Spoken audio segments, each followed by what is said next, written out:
purpose and identity. My name is Alan Drake, and the website is spiritofwisdommedia.com. You know, some people claim to have invented themselves or become self-made men. That may be an indication of the determination that drives them to succeed, but to a large extent, your identity and your purpose will be discovered rather than invented. If you're discovering something, it already exists.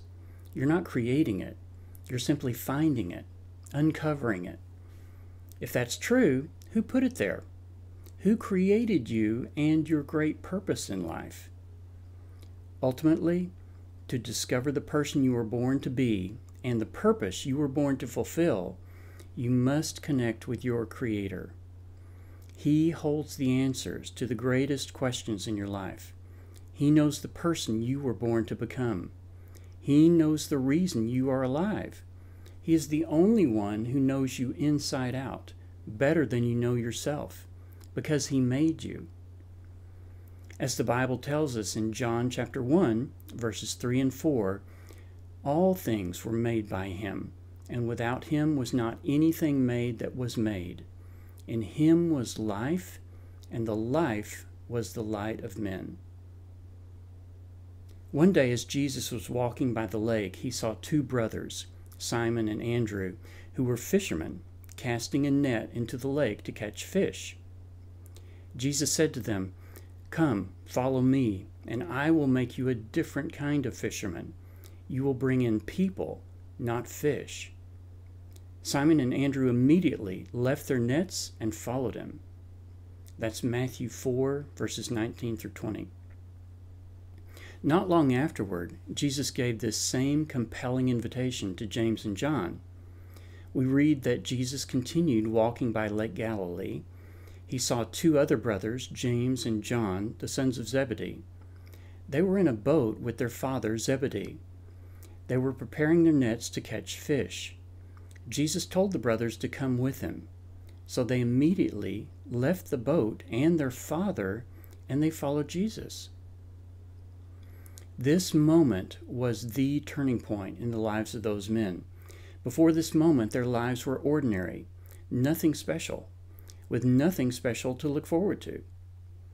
If this encounter with Jesus had never happened, they would most likely have gone on spending each day as they had spent the day before, waking up early, catching fish for a living, cleaning their fishing nets, repairing their boats, selling the fish they caught, going to sleep, and waking up only to do the same thing the next day, day after day after day, for the rest of their lives. And we would never know they had ever existed. But after this momentary encounter with Jesus, these men began to discover their identities and find out that they were meant to live extraordinary lives. They discovered a cause, a purpose to live for that was bigger than all of them. They would not spend their lives just catching fish. They would change the world. The journey ahead of them was not easy or smooth, but as a result of their journey, the world was changed. And 2,000 years later, we are still talking about them. So what made the difference for these men? What was it that completely transformed the lives of these men from being just ordinary men who seemed destined to live ordinary, forgettable lives of no consequence, into men who came to fully understand who they were and who they were meant to become? Men whose impact was so powerful that countless lives were changed. Because of the lives of these men, nations were impacted, and the world was changed forever in a positive way. Everything changed for these men when they answered the call to follow Jesus. Why? Why did that make all the difference? What was it about Jesus' influence that gave meaning to their lives and transformed these men into powerful world changers? The answer is in the invitation that Jesus offered them. And the exciting thing is that the same invitation is offered to you. The call of Jesus came with a promise of a greater future. I will make you fishers of men, Jesus said. These men immediately dropped what they were doing and followed Jesus without looking back. He promised them an escape, a way out of their boring, ordinary lives, and a great future of adventure, purpose, meaning, and significance that their hearts were longing for. He promised them a life that would make a difference, that would impact people's lives so significantly that they would never be the same. Because these men answered the call of Jesus to follow him, they not only escaped from their ordinary lives that offered nothing of lasting meaning or significance, but the impact they made on countless other lives will go on for all eternity. You know, the Bible was not originally written in English. When we closely examine the word follow that Jesus used in the original language, we find that it is usually translated come. When Jesus said, "Follow me," he was saying, come now. It's an invitation to respond without delay. It's an invitation to walk together with Jesus through life, to get to know him as a lifelong companion. It is about establishing relationship with him.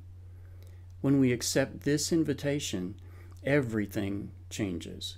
Suddenly, we are not alone in life. We have a powerful friend who can begin to transform our lives into something amazing, something meaningful, something worth living for. One of the amazing things that happens is that as we enter into a relationship with Jesus and learn more about him, he responds by revealing to us more about ourselves, our identity, who we were really meant to be, and what we were born to do. As we seek to know him better, we discover more about ourselves. When the Bible says that Jesus called these men, the word call there in the original language can mean to call someone's name, to call out to them, but it can also mean to give a name to someone. This means that when Jesus calls you to follow him, he wants to tell you who you are. Part of his purpose in calling you to follow him is so that you can discover who you really are and all that you were meant to become. He wants to help you discover your true identity. There were times when Jesus literally gave new names to people because he understood that they were born to become more than they were at that time. The new name was a permanent sign to them that they were meant for greater things. It signaled a greater destiny than they had imagined for themselves. Peter was one of those who was given a new name by Jesus. This is what we read in Matthew 16, verses 15 through 19. Then Jesus asked them, "But who do you say that I am?" Simon Peter spoke up, "You are the Messiah, the Son of the living God." Jesus told him, "Simon, son of Jonah, you are blessed. You didn't discover this on your own. It was shown to you by my Father in heaven. So I will call you Peter, which means a rock. On this rock I will build my church, and death itself will not have any power over it. I will give you the keys to the kingdom of heaven." You are like Peter. You were born to become more than you realize. You were meant for greater things. Your destiny is greater than you can imagine. The key to finding your purpose and discovering your identity is in answering the call to follow Jesus. Your true life is waiting for you, the life you were meant to live. Are you ready to respond to Jesus' call and trade your ordinary life for a life full of purpose and meaning that Jesus offers? There's no time to waste. We're told in Acts 17, verses 27 through 28, that God has done all this so that we will look for him and reach out to find him. He isn't far from any of us, and he gives us the power to live, to move, and to be who we are. My name is Alan Drake, and the website is spiritofwisdommedia.com.